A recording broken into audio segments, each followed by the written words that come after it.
Então, algumas histórias que a gente escuta falar, né, desde criança, às vezes assustadora, né, para algumas pessoas, né, sobre o passado bem lá, não tão atrás, né, mas dos escravos, de que tem gente que escuta a corrente arrastando, né, tem em certos lugares do bairro Amaral, né, principalmente, mais ali perto do Arco Metropolitano, que é hoje o Arco Metropolitano, tem gente que escuta a corrente arrastando e fala que tem menção aos escravos, né. Inclusive, teve um dia que a gente se divertiu bastante, porque o pano que a gente levou que estava enrolado as coisas de alimento era um pano vermelho. E na volta do piquenique, nós encontramos um boi. E o boi correu atrás da gente. Então foi uma coisa assim bem divertida e assim, né?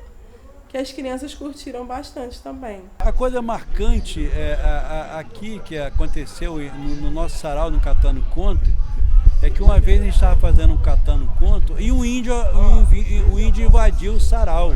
Virou tema do sarau, né? Um índio. Tem um índio aqui, um garoto aqui que é índio. Aí ele invadiu o sarau e chegou lá e ficou lá olhando a gente lá.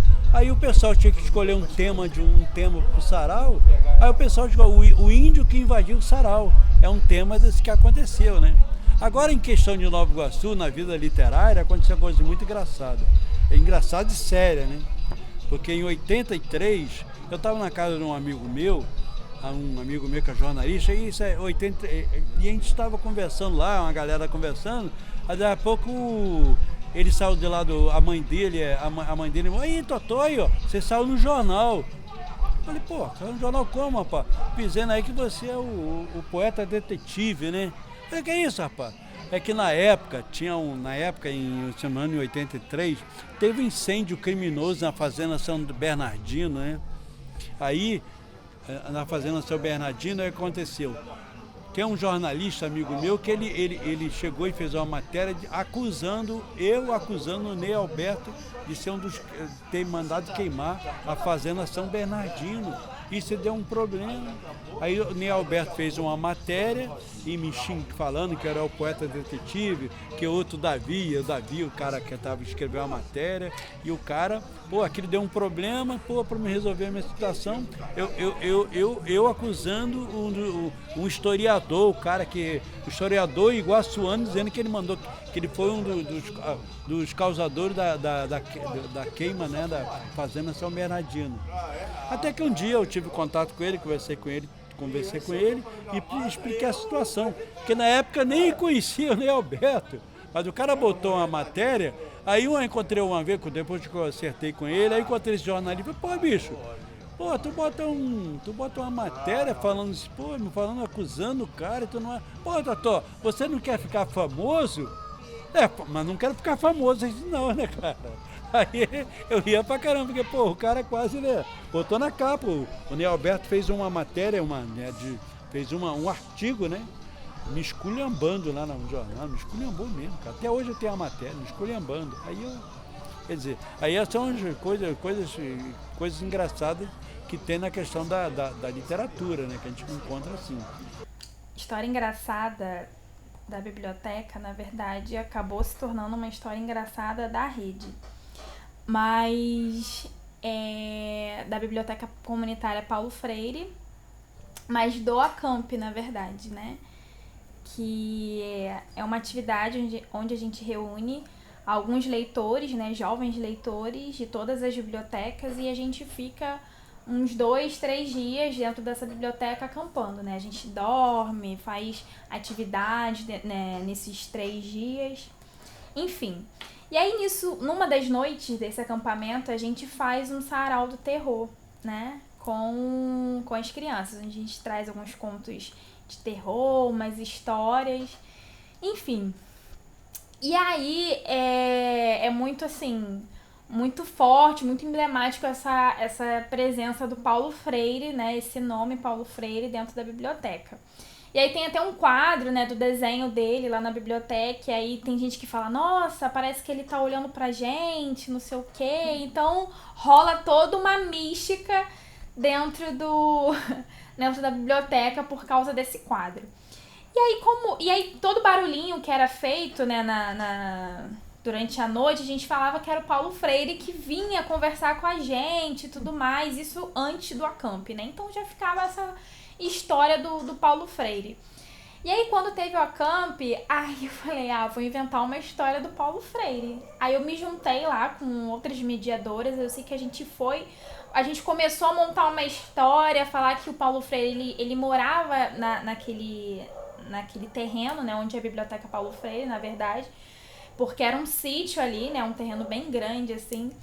E aí tem até um espaço de uma horta, e a gente dizia que aquilo lá era uma piscina, que o Paulo Freire com a sua família morava toda lá, e a gente inventava o nome da esposa dele, que eles morreram naquele lugar, e aí tem o espírito deles, e eles passam por ali, eles visitam, conversam com a gente, e meu Deus, as crianças, coitadas, tinham umas que não se aguentava e até chorava. A gente, não, vamos parar por aqui, que é o limite. Mas, assim, ficou uma coisa, um marco, assim, do acamp, né? Porque a gente morria de rir, a gente mediador, né? Porque aí um fazia um barulho, o outro jogava não sei o que na horta pra poder fazer um barulho no mato e todo mundo tomar um susto, pular. E acabou que é de terror, mas ficou muito cômico, até para as crianças também. E elas chegam no acamp já querendo ouvir a história do Paulo Freire. Então é uma situação assim engraçada, que é muito marcante dentro dessa biblioteca e dentro dessa atividade também. Então não tem como esquecer, ficou bem marcado mesmo esse momento. E existe um fato assim interessante que eu gostaria de compartilhar com vocês, que foi com a minha professora de geografia, ali do Colégio Areia Leão, que eu morava ali próximo, né? Eu sou cria da Posse. E ela me passou um trabalho de geografia, e quando eu entreguei o trabalho a ela, ela disse para mim: você pretende ser poeta? E eu, né, nem tinha noção do que seria ser poeta, né? Já estava no 7º ano, e eu achei que era uma coisa boa pelo tom de voz dela, e também eu achei assim que eu tinha feito o trabalho de geografia errado. Na hora eu caí assim, a primeira coisa que eu falei assim, eu fiz errado o trabalho, porque se ela tá me perguntando uma coisa que não é de geografia, então eu fiz o trabalho errado, e eu fiquei até um pouco triste quando ela já me pontua por onde eu ia caminhar. Então foi a professora Vera Costa que falou de poesia para mim pela primeira vez assim. Nós estávamos na Biblioteca Comunitária União do Saber, né, fazendo uma atividade, e aí a gente perguntou: nossa, vocês nunca fizeram uma atividade em roda? Nunca fizeram uma ciranda, por exemplo? E aí fomos para fora da biblioteca e fizemos uma ciranda. E aí, conforme a gente estava rodando, eu percebi que um leitor estava meio assim, olhando, sabe, para mim, meio escabriado. Falou: tia, nem quero olhar para sua blusa. Falei: meu Deus, o que tem aqui desbloqueado de minha blusa? Eu esqueci que eu estava com uma camisa de banda. E aí tinha uma caveira. Nem quero olhar pra sua blusa, tia. Ai, tô com medo. Lê, não fica com medo não. A gente tem livros muito piores.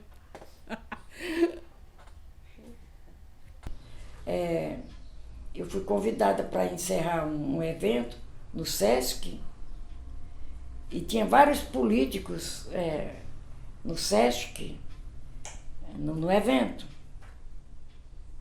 E eu então declamei um poema, Blá Blá Blá, que é com a participação da plateia, que é assim: tudo que eu digo, a plateia diz blá blá blá, blá blá blá, blá blá blá. Então vocês vão dizer, né? Por exemplo, existe muita gente no Senado. Blá blá blá, blá blá blá, blá blá blá. Muita gente na Câmara dos Deputados. Blá blá blá, blá blá blá, blá blá blá. Muita gente com fome, sem casa. Blá blá blá, blá blá blá, blá blá blá. E de 2 em 2 anos eleições. Blá blá blá, blá blá blá, blá blá blá. E aí, como foi? Esse poema então declamei com a participação do auditório, da plateia. E que quando eu disse um senador, não sei o quê, já morreu um senador do Rio de Janeiro, o Maldonado deve se lembrar do nome dele, já idoso, chegou para mim e falou, eu sou político, eu sou senador, mas eu não sou de blá blá blá. Eu disse, que bom, né?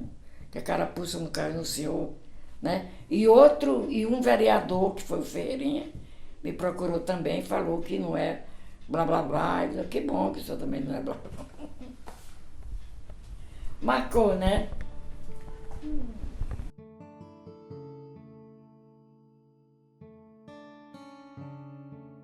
Nossa Nova Iguaçu já foi chamada de Cidade Perfume.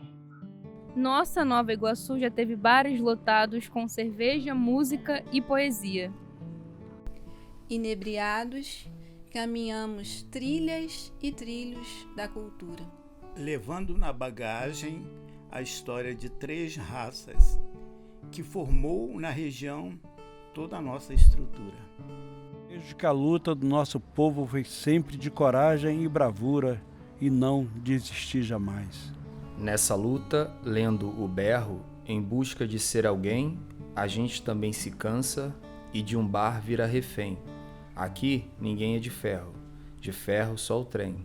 Na Praça da Liberdade, o tempo sem cinema conta a frágil idade do povo que é personagem pássaro de tantos filmes, muitas vidas e uma só cidade. Lugar de vários contos que vai da tristeza à felicidade. Com seus monumentos de pedra e selva, montanhas e cachoeiras, tudo se encontra aqui. Resgate de ancestralidade, legado de um passado, provenientes de um povo. Um povo que luta e que sonha. Nova Iguaçu é um vulcão de cultura prestes a entrar em erupção, encantando toda a cidade, deixando evidente o que vem do coração. Veja só essa magia, é literatura, são muitas histórias, é a nossa Cidade Poesia.